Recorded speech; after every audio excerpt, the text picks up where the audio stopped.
যেটা নিয়ে আলোচনা করব সেটা হচ্ছে নিউমেটিক ট্রেনার কিটের সিঙ্গেল অ্যাক্টিং সিলিন্ডার এবং ডবল অ্যাক্টিং সিলিন্ডার, এই দুটো কার্যপ্রণালী নিয়ে।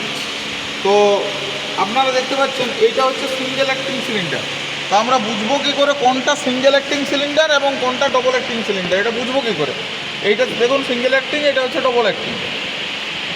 তো আমাদের সর্বদা মনে রাখতে হবে যে সিঙ্গেল অ্যাক্টিং সিলিন্ডার যেটা থাকে সেইটাতে একটা দেখুন এইটা হচ্ছে এর ইনলেট পোর্ট আর এইটা হচ্ছে এক্সজস্ট পোর্ট।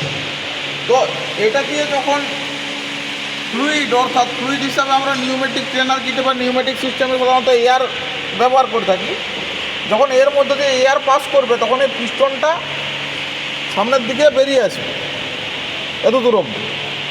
স্ট্রোক লেন্থ যেমন থাকবে তার উপর সেটা নির্ভর করছে। আর যখন এটা আমরা প্রেশারটা রিলিজ করে দেবো তখন এই যে এত দূর পিস্টনটা বেরিয়েছিল সেটা আবার পুনরায় এক্সজস্ট পোর্ট দিয়ে আবার বাইরে বেরিয়ে আসবে এবং এটা আবার পুনরায় ভেতরে প্রবেশ করবে। এবার হচ্ছে গিয়ে double acting cylinder. Double acting সিলিন্ডারে দেখুন আমরা এটাকে সরাচ্ছি।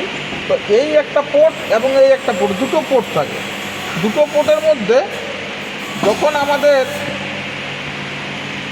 সিলিন্ডারের মধ্য দিয়ে ইনলেট এয়ার ইনলেট দিয়ে যায় তখন পিস্টনটাতে ধাক্কা দেয় এবং পিস্টনটা থেকে সিলিন্ডারের গায়ে যখন ধাক্কা দেয় পিস্টনের মধ্যে তখন পিস্টনটাকে ধাক্কা দিয়ে দিকে সরিয়ে দেয় এবং পিস্টন রডটা বাইরের দিকে এত দূর অবধি বেরিয়ে আসে। স্ট্রোক লেন্থ যেমন থাকে অ্যাজ পার রিকোয়ারমেন্ট।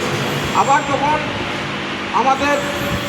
যখন আবার সরিয়ে নেওয়া হয় এয়ারটা তখন আবার এটা পিস্টন রডটা আবার ভেতরে প্রবেশ করে এবং ডবল অ্যাক্টিং সিলিন্ডারে একটা আমাদের স্প্রিংও লাগানো থাকে, ঠিক আছে। আর সিঙ্গেল অ্যাক্টিং সিলিন্ডার আমাদের এখানে এটা হচ্ছে সিলিন্ডার পিস্টন টাইপ।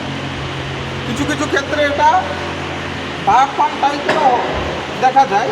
একটা রোলিং ডায়াফ্রাম আছে আর একটা নর্মাল ডায়াফ্রাম আছে। সেটা যখন থাকে সেটা এই ক্ষেত্রে পিস্টনের জায়গায় পিস্টনটা রিলিজ করা থাকে, এই জায়গায় প্লাস্টিকের বা রাবারের নির্মিত ডায়াফ্রাম একটা ব্যবহার করা হয়। তো এটাই ছিল।